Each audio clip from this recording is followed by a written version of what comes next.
So welcome you all in next plenary session.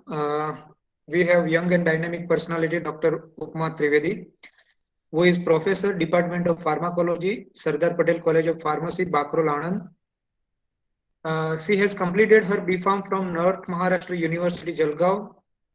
Completed her M.Pharm with the specialized subject of pharmacology from the Narsi Munji University, Mumbai. She got first rank in a department of pharmacology during her M Pharmacy from the Narsi Munji Institute's Sirpur campus. She has completed her PhD from the Bhagwant University, Ajmer. She has excellent command in preclinical and clinical study, as well as she has industrial training experience from the well-known companies and industries like Wockhardt, Lupin, and Hafkin Ajanta Pharma.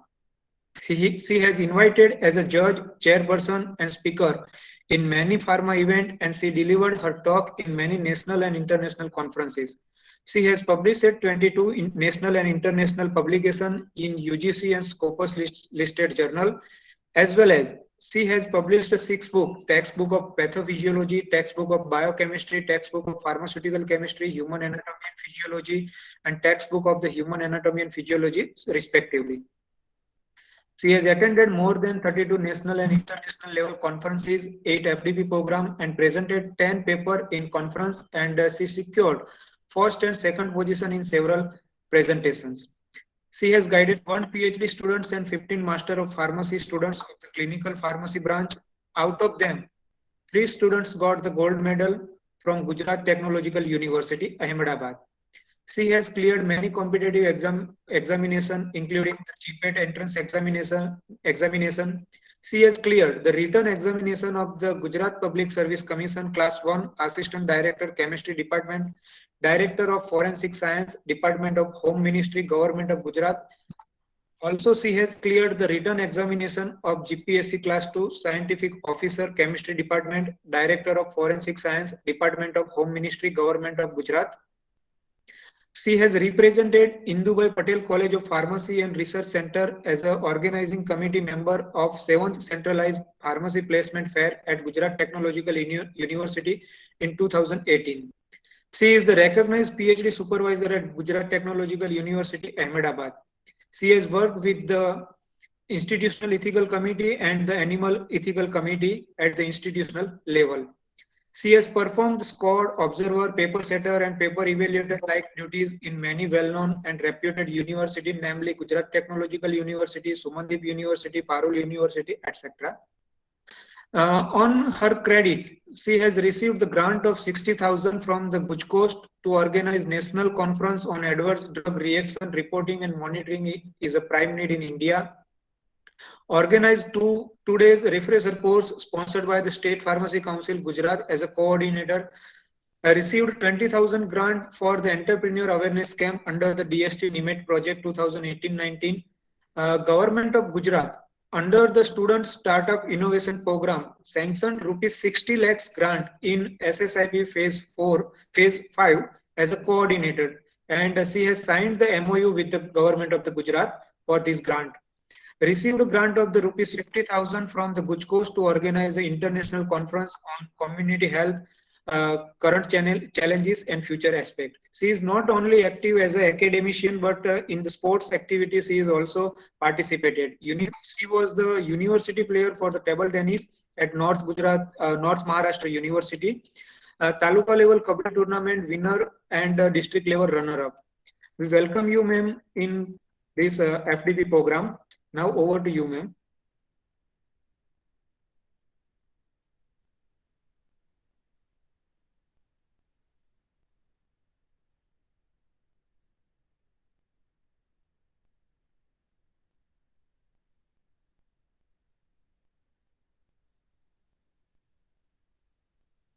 Hello, ma'am. I am audible.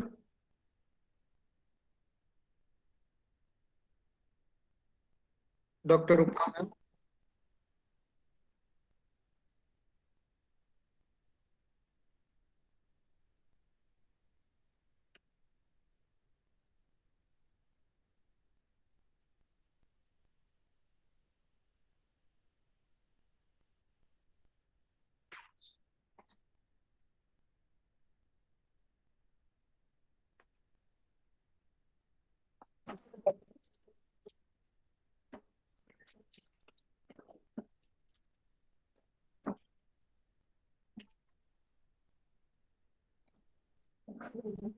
Hello, ma'am. I am audible.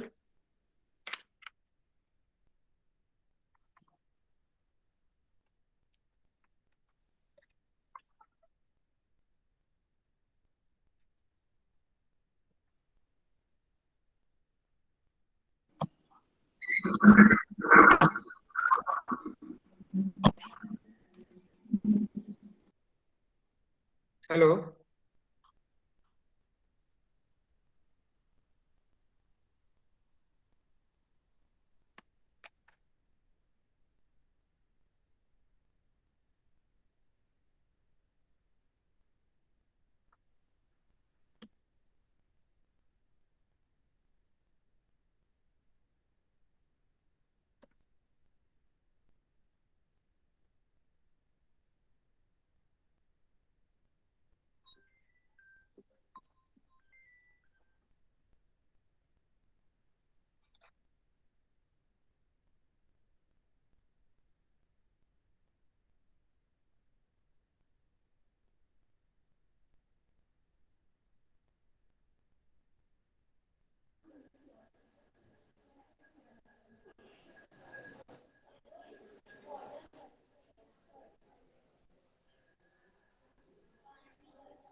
Hello,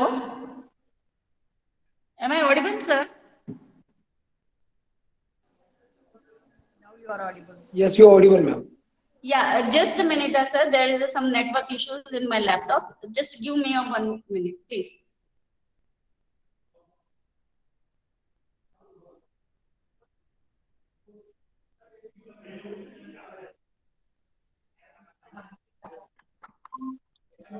Until that, thank you, Dr. Naitik Trivedi, sir, for giving such a nice introduction of me. Uh, Good afternoon, all of you. First, I would like to congratulate Dr. Jolly Parikh ma'am, Principal of AR College of Pharmacy, Dr. Naitik Trivedi sir, Coordinator of today's FTP, as well as Dr. Manu Ora sir, which is is the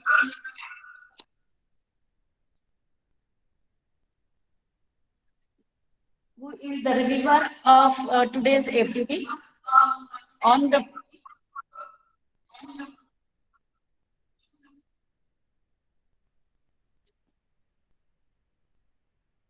on the behalf of AICT. I think so. There is some echo. Just give me Ma'am, one there minute. is the echo sound. Kindly Yeah. mute your mobile phone.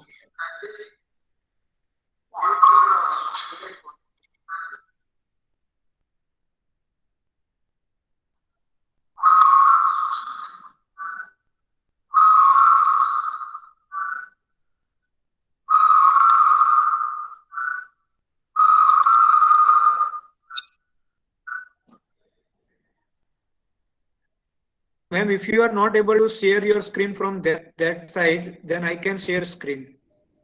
Actually, sir, there is some problem in my laptop. I'm trying to uh, do that. Just give me 1 minute again. If it is not work, then I'll start my presentation from my mobile. Okay, ma'am, no issue. Actually, there are a number of participants who are trying to join. So in that, some network issues are there.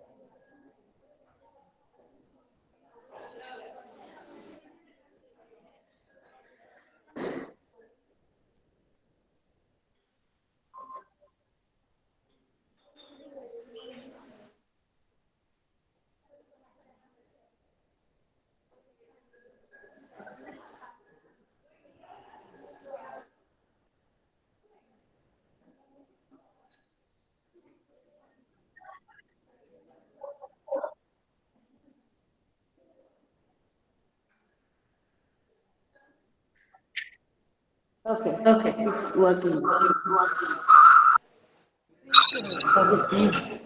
Now I'm audible? Yes, ma'am. Am I audible? Yes, ma'am, you are Yes, audible. madam, perfectly audible. Hello? Okay. Uh, yeah, thank you very much, sir. Sorry for disturbances. So, again, I start my session from the starting. Thank you, Dr. Naitik Trivedi, sir, for giving such a nice introduction of me. Good afternoon, all of you.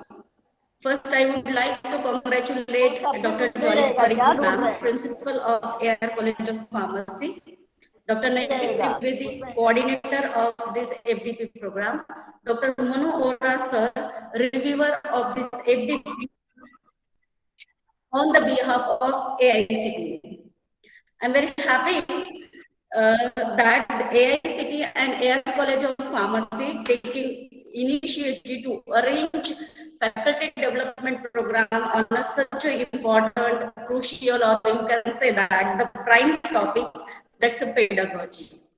So pedagogy, peda means you know that very well. What is pedagogy? Peda is the child and goji is the art and science.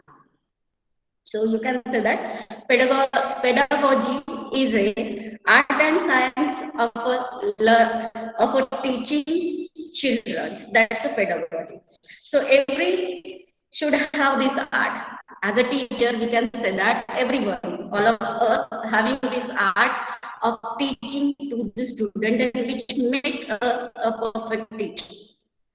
So today my purpose is quite simple to join this FDP program to deliver the lecture, or you can say that not exactly the lecture, or this is one kind of discussion on the topic of learning outcomes and its assessment. So here I'm sharing my presentation.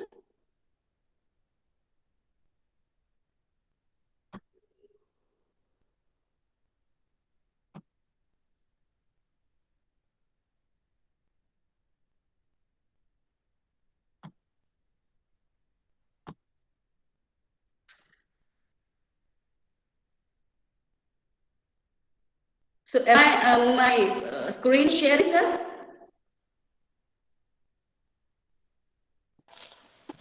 No, ma'am. Hello. Not yet. Hello, Dr. Naiti. Is my screen is visible? No, ma'am, your No, screen is ma'am. not visible right now. I think your internet is not in a Hello. proper working condition. So I am going to share your screen, ma'am. Not 8. Okay.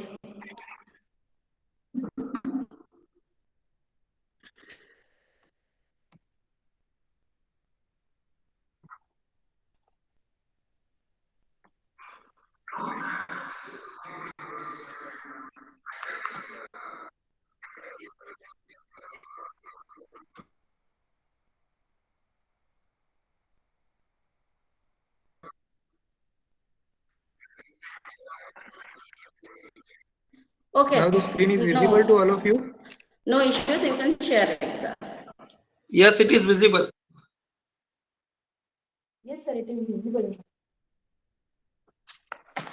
Okay, ma'am. Now you can start, ma'am, your plenary session. I can move this slide from my side.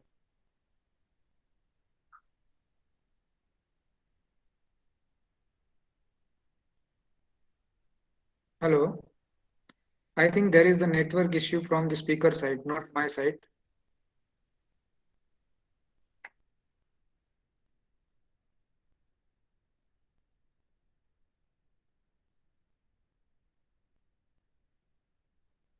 Dr. Upma, you are not audible.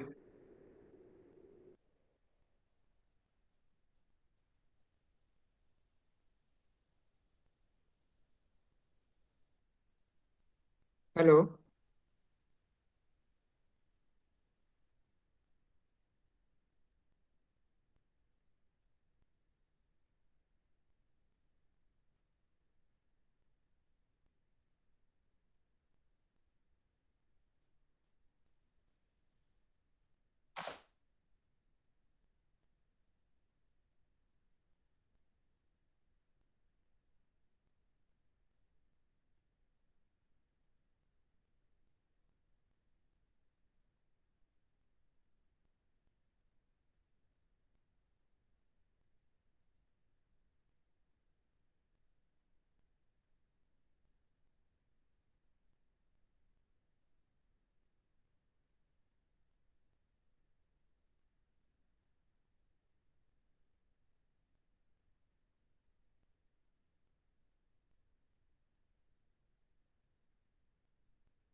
Hello, good afternoon all.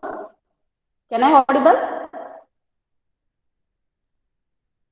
Yes, ma'am, you are audible. You can start your presentation. Okay, thank you, Dr. Naitik. Again, I am very sorry for this disturbances. Okay, so today I'm going to talk on the topic that is uh, learning outcomes and its assessment. Okay, so good education practice that is very important in the teaching field, which maximizes the student as well as faculty contact, and that is essential for the good practice, good education practice. Second thing, that's a developed student cooperation. Students are the center of the learning process. Students or the learners, they are the center of the teaching process. That's why we need their development, their cooperation in the education practice that develop in the good education practices, active learning techniques, give feedback promptly, emphasize time on the task, and respect the learner diversity. So there are different kinds of learners are there in our class, and we need to respect the each diversity student. Then principles. Next slide, please. Principles of learning. So there are a total 7 principles of the learning, which is essential in the teaching learning process. First, learners at the center. Second, social nature of learning.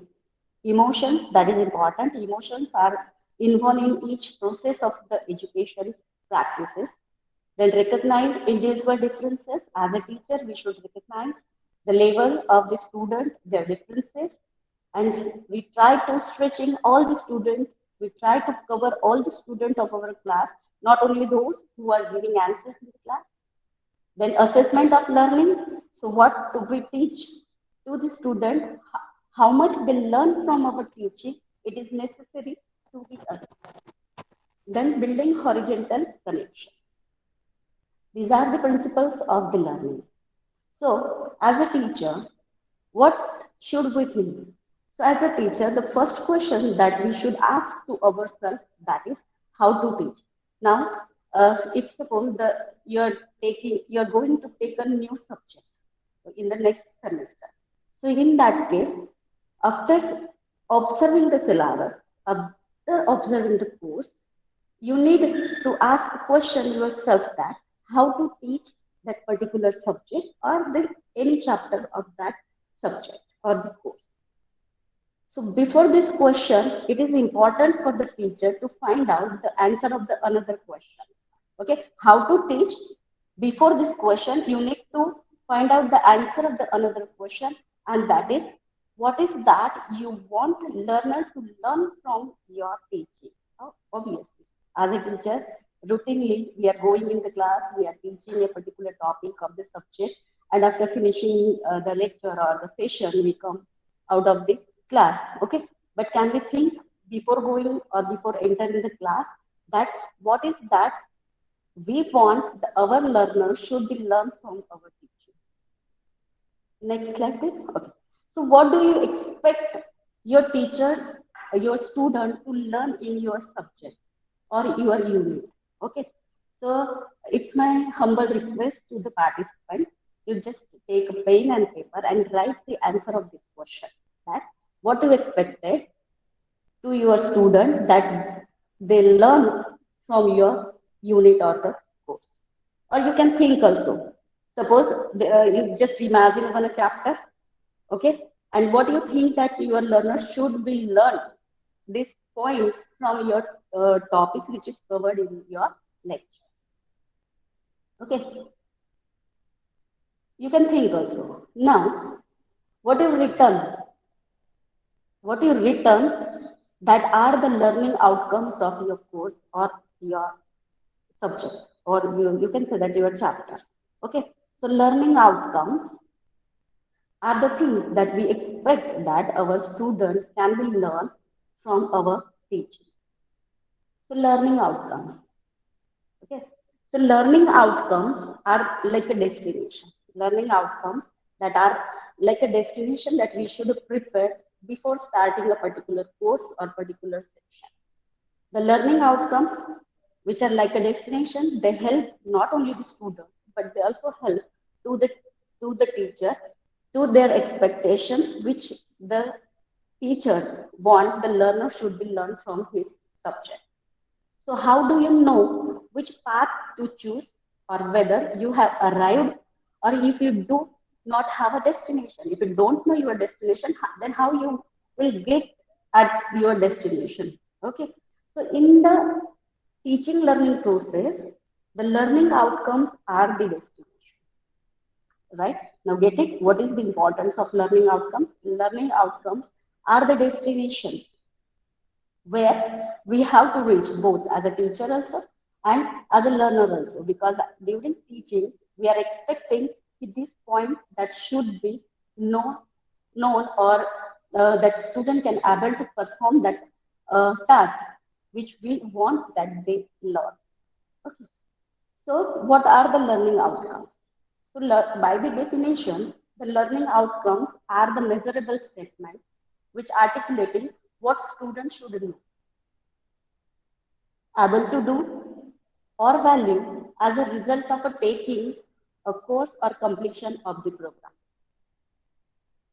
Okay. Now, in short, you can say that the learning outcomes are the statements which prepared by the teacher. Yeah. In the previous lecture, Dr. Tejal Gandhi ma'am has very nicely explained what are the outcomes. Okay.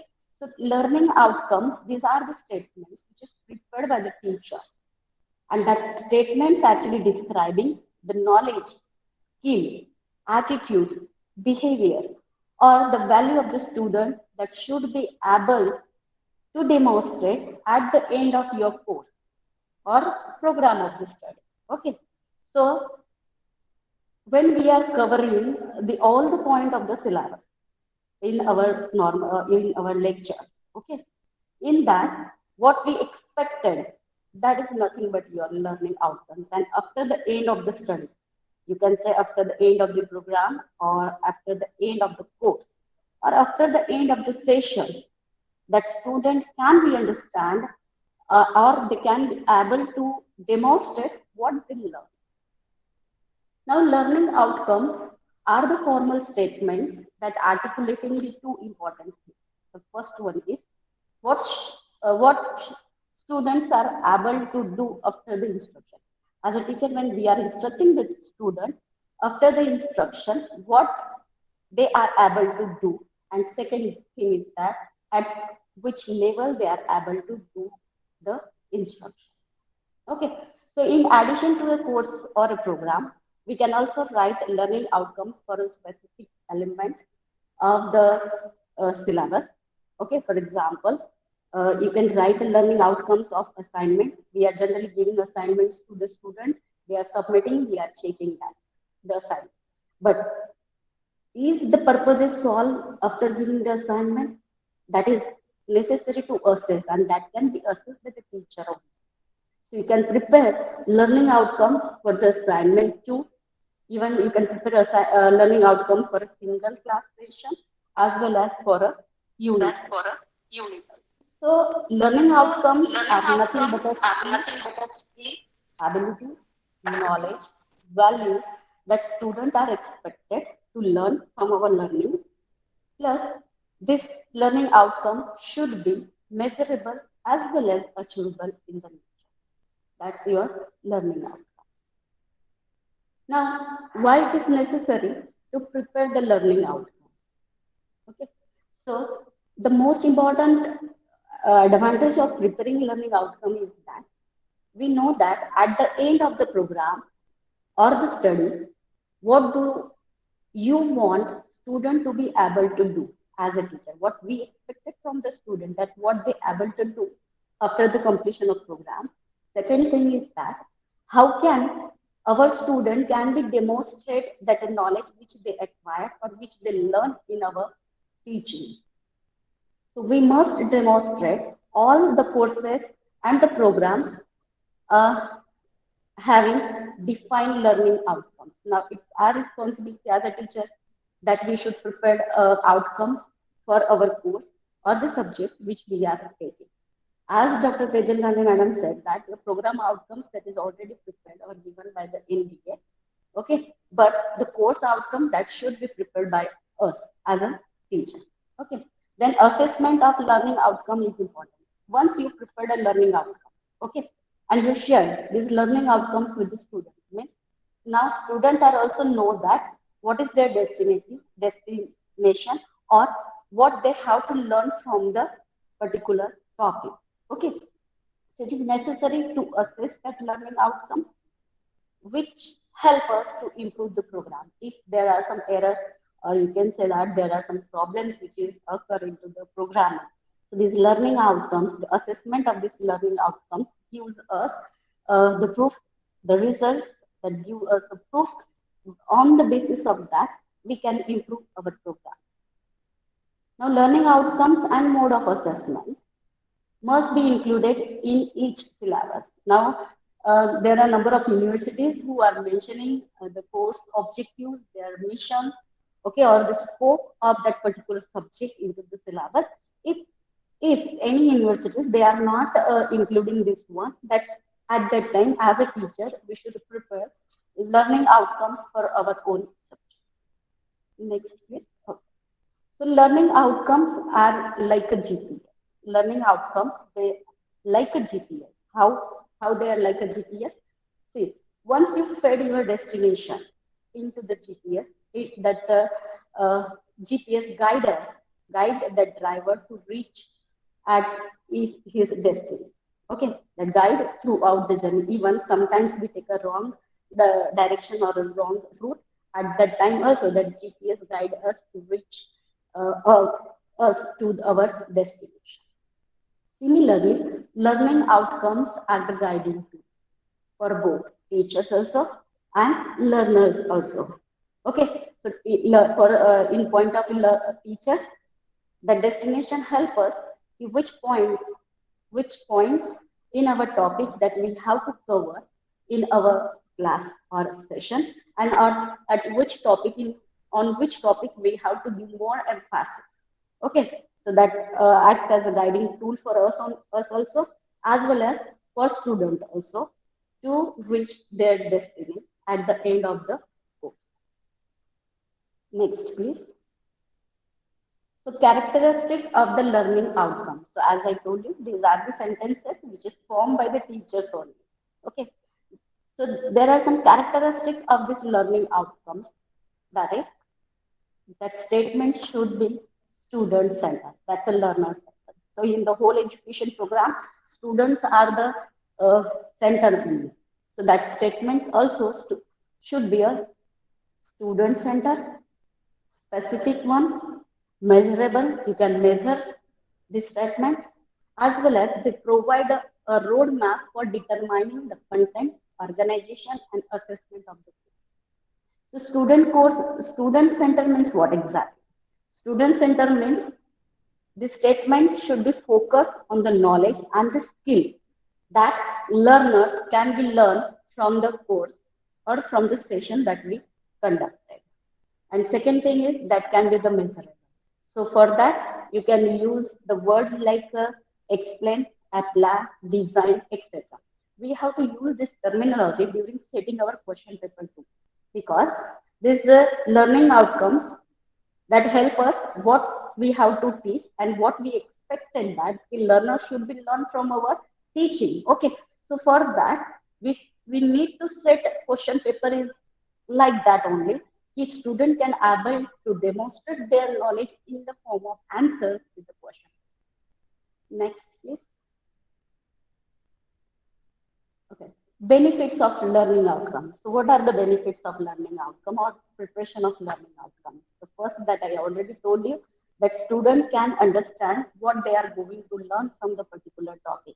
And for that, it is necessary that whenever we are preparing this learning outcome, obviously, before starting any course or any program, okay, so we need to share this learning outcomes with the student also. So by studying or by observing these statements, student can understand that what they are going to learn from the particular subject or the course. Okay. Second benefit is Teacher find its way to plan a lesson. Teachers, okay. So it also helps us as a teacher because if we know that what points that we have to cover, what we expect that the learner learns, that points we need to cover in our session, in our lectures, and for that we can make a plan. So it helps teachers also to prepare a plan for the lesson. Second one is helping in writing the assessment. Okay, so yeah, we are giving assessment. Sorry, writing assessment. So we are assessing the student that how much knowledge they get from our curriculum or our syllabus. So they help us to assess the knowledge of the student too. So learning outcome make assessment mapping by the very clearly as well as by easy methods. Okay. Second one is evaluation. They also help in the evaluation because learning outcomes are the measurable statements. Okay. Then next one is they help the academic advisor as well as advisors. So learning outcomes help the advisors uh, to improve in the programming or to make some improvements if they are needed to in the programs. And next one is they also help in securing the accreditation like NB. Okay, so if you prepare this learning outcomes, then the team which comes to inspect your college for the NB accreditation, they easily know or easily study that what exactly is uh, going in the teaching learning process in that particular institute. Now, learning outcomes. Now, I think so you understand the what is learning outcomes and what its benefits. Okay. Now, designing of learning outcomes. So that is the important uh, part of this learning outcome or this session that how to design learning outcomes. So learning outcomes serve as a groundwork to evaluate the effectiveness of our teaching as well as the learning process. So there are three essential types of learning outcomes that we need to be considered. The first one is learning behavior, the student learning behavior. Second, assessment method, and third one is performance criteria. Writing these learning outcomes, which are the statements that should be the measurable. And we have to take consider the 4 points during the writing of learning outcomes. First one is focus on the student behavior. Second, use simple specific action verbs only. Okay, so what we want the student learn. Okay, for that, whatever expectation that we have to convert into the particular word. Okay, for that we need to use a specific action verb. Then third one is select appropriate assessment method. And fourth one is state the desired performance criteria. So their performance criteria that also be designed or we can include during the designing of learning outcomes. Next one is learning outcome formula. So whenever you are forming a learning statement of learning outcomes, there is one formula that we need to be the study or understand. That is, it consisting of 4 points. Again, the first one is time frame. That is at the end of the class. That whatever we are expecting that at the end of the class. So the first point, that's a time frame at the end of the class, at the end of the course, that's a semester, or at the end of the program, that's throughout the degree. After the 4 years, what they learn. Okay, so that's a program. So at the end of the class or at the end of the course, second thing is student focus, that student will be able to do. Third, that's the action work, that's a demonstrate. Okay. Fourth one is product as well as process. So proficiency within the laboratory by the correct use of appropriate equipment. That's a word, subject that you are going to use in the formation or designing of the learning outcome. So, well learning outcome involves the 4 parts, which is given on the PPT that the first one is action work, second one is subject content, third one is level of achievement, and fourth one is condition of performance.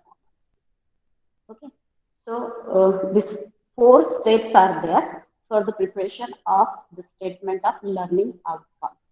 Next slide, please.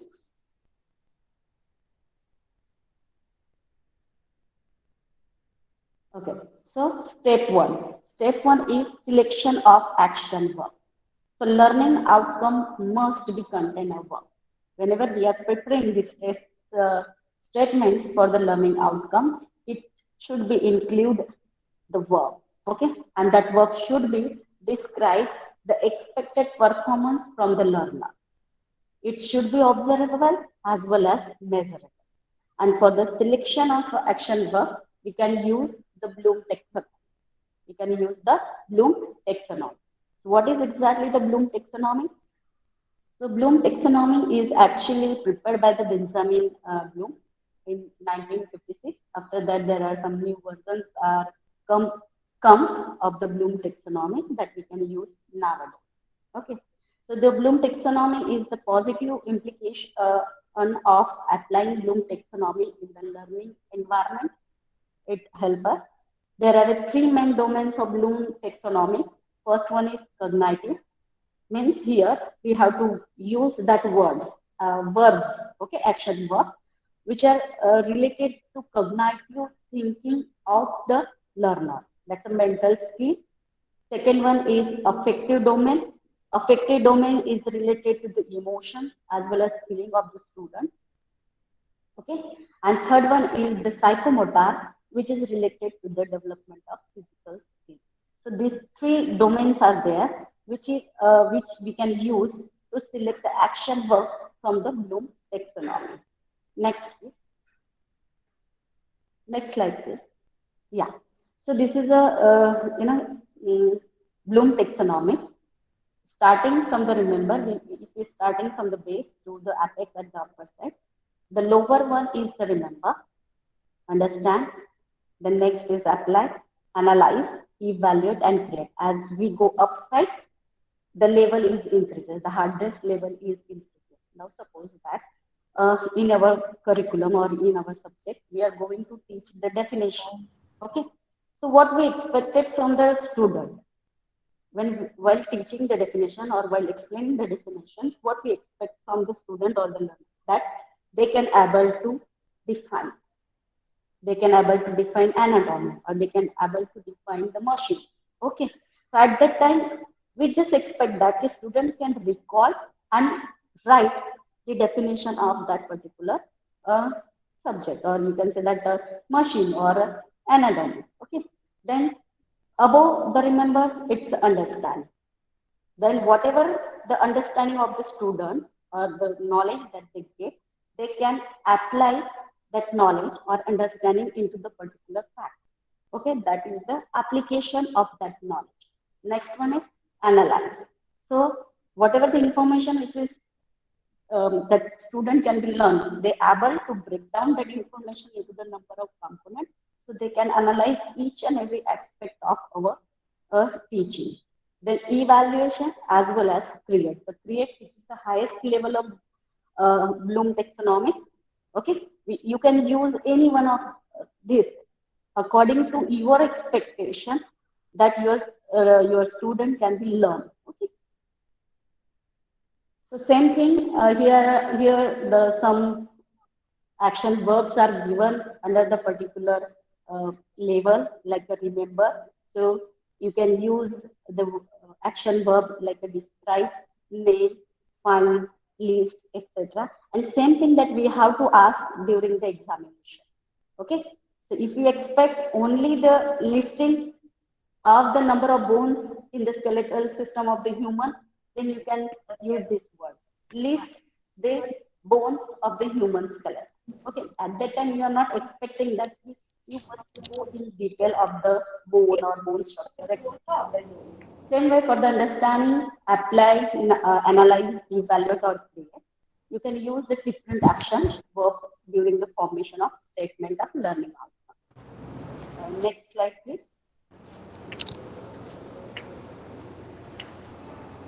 Next.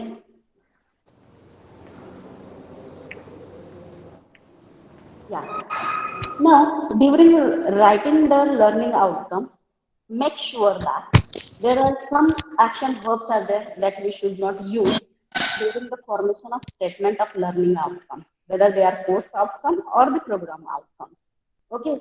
So, for example, that words that we do not have to use in the statement, they are like understand, learn, appreciation, familiar, observed, read, etc. Because understanding what. So understanding is depend upon the learner's capacity, how much they can understand. So how can you evaluate that understanding of the each and every student in during the assessment? Okay, that's why this understand verb is considered as a non-action verb, and that we can't use during the formation of statements of learning outcomes, or even during the formation or making of questions. Then here, next slide, please. Here, I have given some examples of learning outcomes, uh, bad as well as good learning outcomes. For example, the student will understand the concept of government. Okay, you can write the same sentence, but in the another form, like the student will describe the major notions of government. So see, we can easily observe the difference in between these two statements. Student will understand the concept of government, but what after the understanding? Okay, what exactly the points that the learner should be learned? Okay, so that we are covering in the another learning outcome, that student will describe major notions of government. So you can able to describe. Okay. Another example, the student will appreciate the cultural practice of the people in India. Instead of that, you can write the student will identify as well as demonstrate the various cultural practices of the people in the India. Right? Now, mm, after these two examples, I think so we can understand how exactly we have to write the learning outcomes, or how we have to select the action verb during the writing of learning outcomes. So instead of understanding, we can use the describe. Instead of appreciate, you can use the demonstrate as well as identify. Okay, next, please. Now, second step. So, first step is selection of action verb. Second one is selection of a subject content. Okay. So, subject content, the student are performing that task for. What we expected, student need to be described the notion of government. Okay, the notion of government. So, notion of government is actually the subject of content. Okay, so describe, that's the action verb. Second one, that's a subject content. Next slide, please. Now, third step is the level of achievement. Level of achievement. Now, next, after the action verb and subject content, we have to decide that key learning outcomes required either the level of achievement or not, because every learning outcome not required this level of achievement. Sometimes it's just okay with the action verb as well as the subject content. And if in a particular point of our course or the unit that required the achievement, level of achievement, up to what extent, at that time we can add this third one, that's a level of achievement. For example, the student will able to describe a literature critic with the no grammatical mistake. Okay, so describe again its action verb. Literature critic, that's a subject content, and no grammatical errors, that's a level of achievement. Means here we are expecting that the student can able to describe the literature critic, but during the description of the literature critic, there should be no any grammatical mistake in his answer. Okay, that's our expectation or the level of achievement of a student. Okay, so this tells the student the level of achievement that we are expected from the learner. But again, as I told you that it is not required every time that we add the level of achievement in the learning outcomes.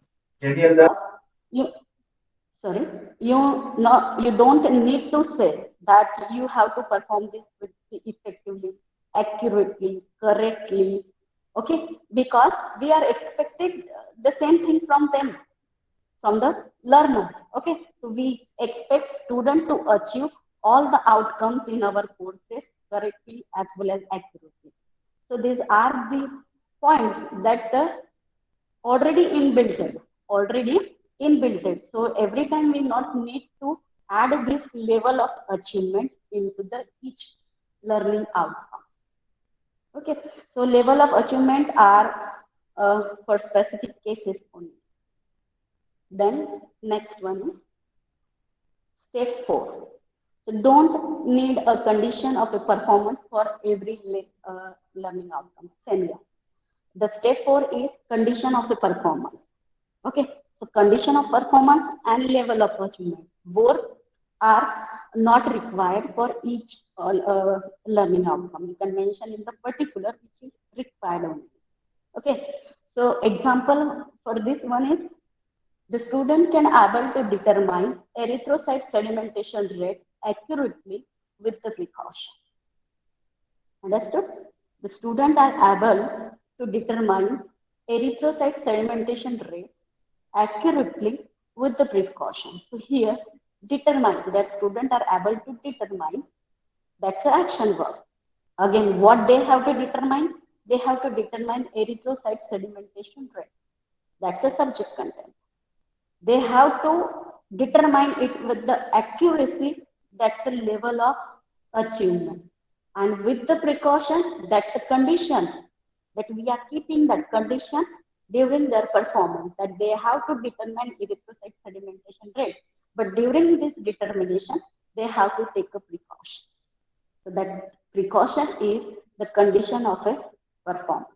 This tells student that they will be perform this task, but for that they need to take a precaution. So these are the 4 important points that we have to cover during the writing of effective measurable learning outcomes. I hope so you are getting. At this stage, we are now able to write the learning outcome of our subject. Okay. Next one. Yeah, obviously. So learning outcomes should be smart outcomes. For example, they are specific one. Okay. We not need to add much more content in the statements. Okay.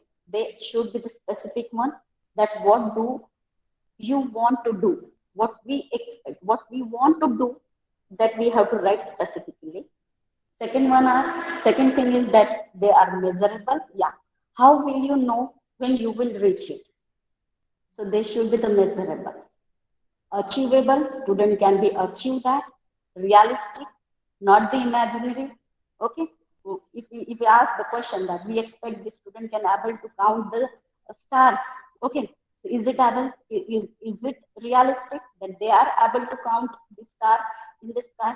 No. So that the statement or the subject that should be the realistic in the learning outcomes.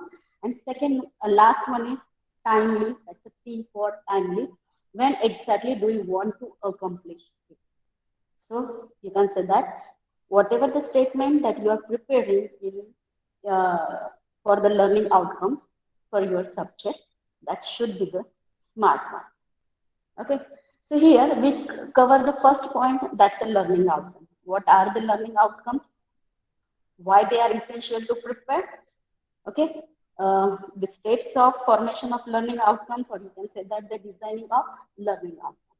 Now, next point is that, next slide, please. Sorry, assessment.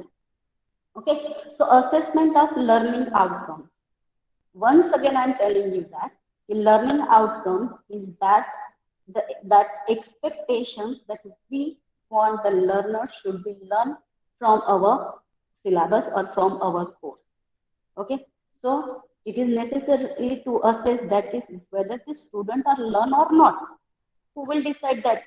Okay, we are completing our topic, we are completing even our syllabus time to time. But whether we are checking that, whether we are assessing that, what we want that student is learn or not. And if he is learn, then really he is able to demonstrate that knowledge. Okay, so for that assessment is required. So what is assessment? Assessment is the process in which program and institution articulate what students should be learned, how student demonstrate that learning what he learned, okay, and think critically about the effectiveness of the method to student learning and make the action plan based on the result of this function. So there is actually one cycle. There is actually one cycle when you are taking a subject or when you are starting a program. That program is having a number of subjects. Okay, that subjects having we need to prepare learning outcome for that subject. After the assessment, we can decide that whether that's a subject or the chapters or the content of that subject that are really helpful for the student or not, that we can understand after the assessment. And once you did your assessment and you find that there are some errors or there are some lack in your course or in the program, then advisory board can be make them correct. Okay. So assessment develop the learning process. Assessment is the step which help in the development of learning process. There are some sentences, they are very true. See, curriculum means the syllabus. That curriculum instruct teachers what to teach. We are going as per syllabus only. Na? We are not taking extra points or the subjects or the points which are not included in the syllabus. So the curriculum that instructed teachers to teach and the exam that instructs students what to learn. Exam that helps students for their learning process. But generally what happens, that we know very well as a teacher, that students don't learn what we expected. Rather than that, they are learning what the teacher inspects. Exam point whenever the exam is scheduled, before the examination, students come to the teacher and they're asking for the important questions. They're asking for the important questions. Madam, what you're going to ask in the examination, just you can give clue us. But why it is necessary to give a question bank to the student or the important question to the student? Okay, why they are asking? Because their learning process is like that. They learn what the teacher inspect in the examination. Not that we are expect that our student know this point from the curriculum or from the syllabus, so he can apply this knowledge or demonstrate that knowledge in the future during his career. Okay. So assessment cycle. Assessment cycle. So assessment cycle having four important points. The first one is plan. Second one is do. Third one is check. And the fourth one is act. So plan. What is plan? What do I want student to learn? That's a plan, which is made by the teacher. Okay. In the form of learning outcomes, you can say that, or in the form of lesson plan. We are preparing a lesson plan now, in which session, in which lecture you are going to teach which subject. Okay, that we are preparing a lesson plan. So lesson, we are planning what we have to teach. Okay. Second one is do, that how do I teach effectively? So whatever that I have to cover in my session, okay, how effective that I'm teaching, so my student can be learned from that session. Third one is check. So whatever that I teach, okay, so how much student can be learned? For this, it required a assessment. For this, it required a assessment. How much they can reach to my outcomes. And fourth one is art, that how do I use what I have learned. So this stage involves reinforcing successful practice and making the revision to enhance the student learning process. So if after the assessment, if we find some error, then we can improve in the next lesson plan so we can decrease the errors or problems in our curriculum or syllabus. Next, please. Assessment method. So there are two assessment methods. First one is direct assessment method, and second one is method. Now, uh, direct and indirect assessment. In short, what is exactly the direct assessment? Direct assessment means the student can demonstrate their learning, their knowledge. That's a direct assessment. Indirect assessment means what? Student describe their learning. Demonstration and describing. So generally in this both direct assessment and indirect assessment, which is helpful for us. Okay, so direct method are always our first choice. Indirect method that we can use only for the support. Okay, but it can't replace the direct methods because in every university actually there is a common pattern of assessment that we are taking a test. That's internal examination. If we're talking about the Gujarat Technological University, so in each semester they are having the one internal, that's a mid internal, and the final semester examination. So these are the two examinations, or these two are the direct process of assessment of the student. Okay, so educators use this both indirect as well as direct assessment method to determine that what student have learned, identify the weakness in the skill development of the student, comprehension or delivery of course content, and refine or adjust the teaching strategies according to that. If you find some, some weaknesses during the assessment, at that time we can take it positively, and we need to make new strategies of the teaching. See, as a teacher, if we are teaching and students are not understanding what we are teaching, then it's not used to teach the student. Okay, so it is necessary that the student can be learned from our teaching, and for that, if after the assessment we find some errors in our teaching process, it is necessary to make a new strategies of the teaching of the teaching. Okay. So direct assessment method. So direct assessment method examine the actual result. Okay, any process that employed the gathering of data, which is required to demonstrate by the students. Okay, then direct assessment also giving us the data. Okay, you can say that's a proof that which help us to revising the curriculum or to modifying the programs. Examples of direct assessments are, as I told you, it's the paper exams, pen paper examination, test, or their performance test, etc.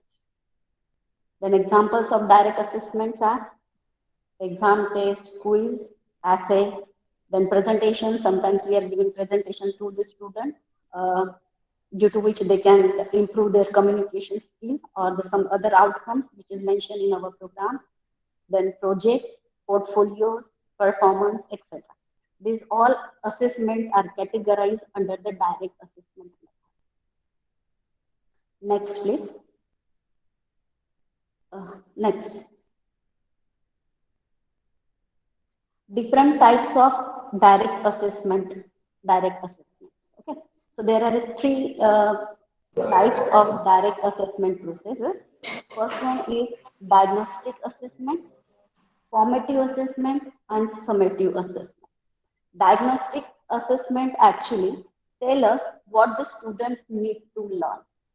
Okay, so there is a main difference in between these three direct assessment processes. First one, that's a diagnostic assessment. That diagnostic assessment process help us or tell us what the student need to be learned pre to the teaching process. Then formative assessment That formative assessment tell us how well the student is doing as a work progress. It's during teaching. And talking about the teaching, okay, diagnostic assessment help us before the teaching.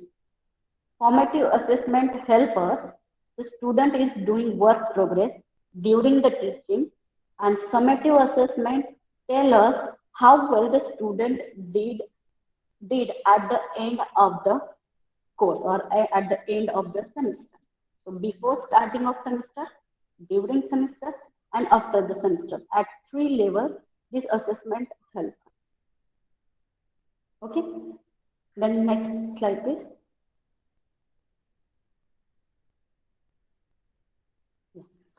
What is exactly the formative and summative assessment, which are the type of your direct assessment? So formative assessment is the continuous assessment program. So what we are generally doing for the formative assessment, we are conducting class test after each completion of each chapter, okay, or we are taking the MCQs, or we are asking them orally, we are asking them what we learned in the previous lecture. Okay, these are the form of some formative assessment techniques, which is a continuous assessment program or process. Then, in case of summative, this assessment is carried out at the end of the program. For example, semester examination, final examination, or the midterm examination. Then, sorry, final examination only. Then, feedback is essential part in the formative assessment program. Feedback, why feedback is important? After getting a feedback, during the session or during the curriculum, we can able to modify in our learning outcomes, okay, or in our teaching process. In the summative, usually no feedback. Either student get fail or student get pass. Okay. Then no grades in the formative assessment. Marks or grades are essential in case of summative assessment. There is a no pass and fail in formative, and there is a pass and fail decision in the summative assessment. Then direct assessment, strength and weaknesses. Each every process having some strength and some weakness. For example, in case of direct assessment measure provide you with the document evidence of the performance. Okay, what is the student performance? What they are demonstrating? What skill they are implemented in the exam? That is that gives us evidence. Okay. Then, however, this quiz or the exams or the pen paper exams, they are not always measurable. Okay, at that time, this is some weakness in case of direct assessment process. Sometimes we are not able to measure some exams. Okay, then many tests are we are offering to the students. For example, MCQs, matching, matching or true or false, etc. This improve the two qualities in the student. First one is that student can able to guess. Okay, and the test that may measure the student's skill. Okay, the test is actually indicating its measurement skill. Okay, how much that student having a mastery on the particular topic or particular subject. And in case of MCQs examinations or true and false, we are able to know that how much his skill of guessing is there. Okay. Then next one is indirect assessment. Next slide, please. Indirect assessment. So indirect assessment is based on the individual.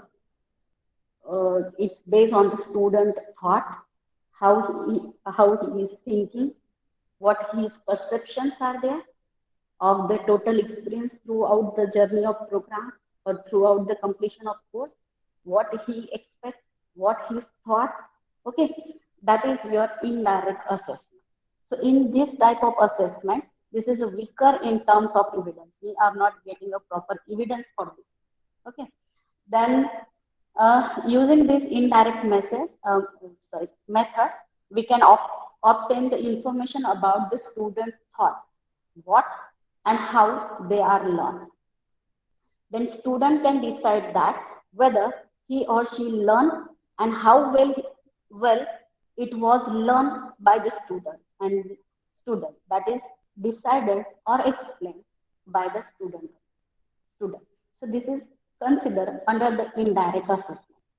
There is a no role of the teachers in that. There is a completely from the student side. Okay. So example of indirect assessment methods are survey, exit interviews after the completion of a college, okay, or after the completion of a program, focus group. These interviews, at that exit interviews, we can take as a single person uh, of the advisory board or the management. They are interviewing with the student and they are asking them. Sometimes they are asking to the single student, or sometimes they focus on the group. Then next one is comparison in between these three assessment as a learning. So there is another category of the assessment of a learning, which is categorized into the three categories. That's assessment for learning, assessment as a learning, and assessment of learning. We have to assess learning process, but for learning, as a learning, and of a learning. Okay, so assessment for learning is ongoing process. Okay, it continue throughout our curriculum. It is a diagnostic one as well as it is okay. And as I told you, the assessment for learning consists in both methods, diagnostic as well as formative. In case of assessment as a teacher, as a learning, assessment as a learning actively involving the student. It going on and it involves the self and peer assessment. That's a self-assessment of the student. And assessment of learning, it included summative assessment.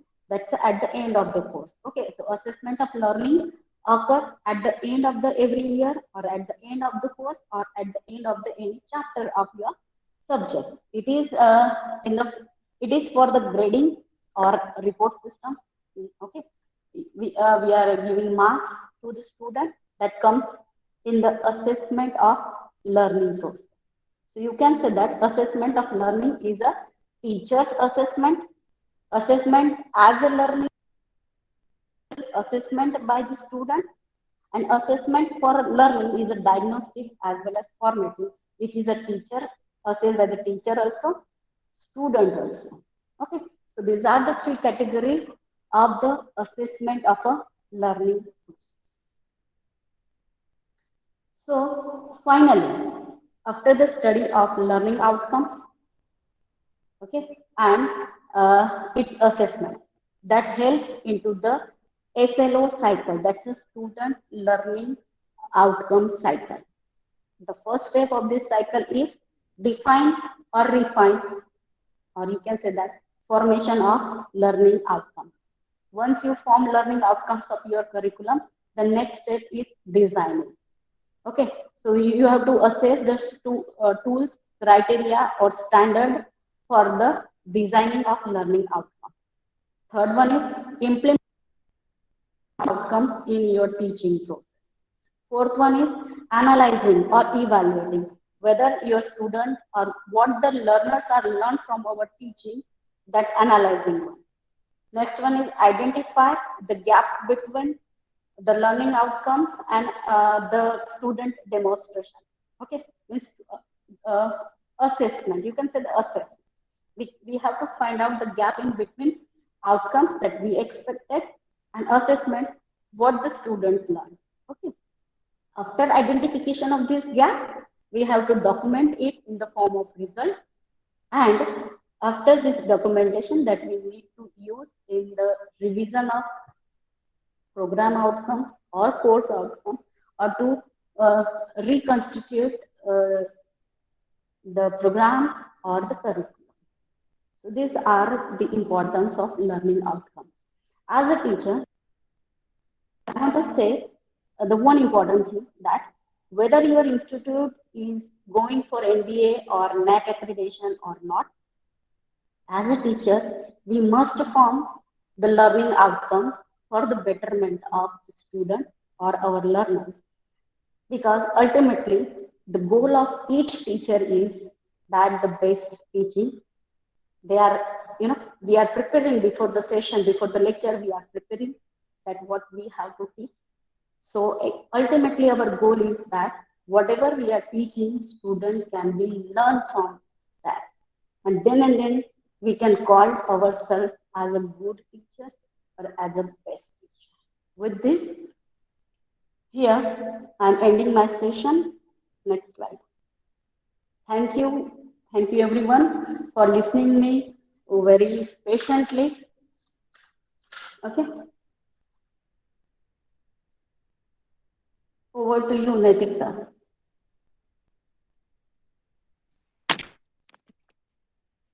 If any participant has a doubt and any question, then session is open for the question and answering.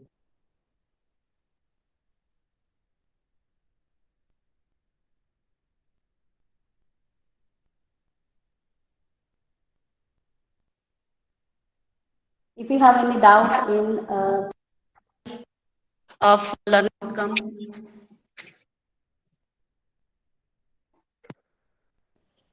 You can Ma'am, ask me. I have one question Yes, ma'am. about where said that's path is mapping process, but it's a short map and long map. We are described in which types of mapping and Yeah. learning maps we design. Okay, madam. I didn't get exactly what you want to ask, but whenever you are setting your course outcome, it is necessary to map this with the program outcomes. Okay, course outcomes that we need to the map with the program outcomes that is already um covered by the Dr. Tejal Gandhi ma'am, right? Okay, okay, ma'am. Thank you, ma'am. Yeah. Good afternoon, ma'am. I also want to ask one question. Yes, Sir, ma'am. ma'am, as per the MSBT, we have got some competencies already. They are ready-made competencies they have given for each and every subject for diploma pharmacy students. Yes, So ma'am. these competencies we should be considered as a COs for that particular course, or we have to design another COs for the same. Yeah, ma'am. Yeah, almost time as I told you that university now including these course objectives in the form of actually the course objectives. Not exactly they are giving outcomes; they are giving objectives. There is a difference in between the objectives and outcomes. Objectives, these are the statements for the teacher. Okay, and outcomes, these are the statement for the learners. So the statement which is given in the syllabus, they are mostly for the learning objectives. Okay, if the MSBTE included the learning outcomes for the students too, at that time, as a teacher of that particular subject, you need to verify that whether you are expecting these things from your student, and if you expect something more or something different, at that time you need to prepare your own learning outcome.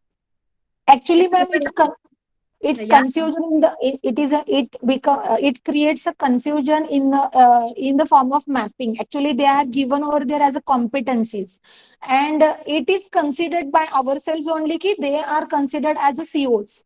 So what we have to done in the case of a mapping, that competency should be taken as a COs, or we have to design our own COs for that particular Madam, course. you need to design your own COs.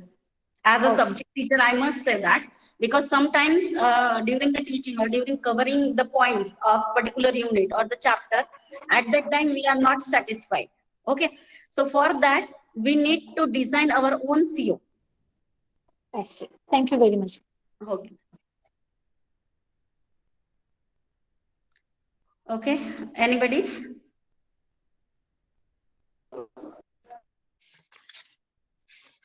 Okay. So So, ma'am, it is a really wonderful and fruitful and nice session given by you, because PCI already have implement this course outcome into the syllabus, and what are the objectives. So they can the person who is from the pharmacy field can get good knowledge about the course outcome and how to fill the program outcome also.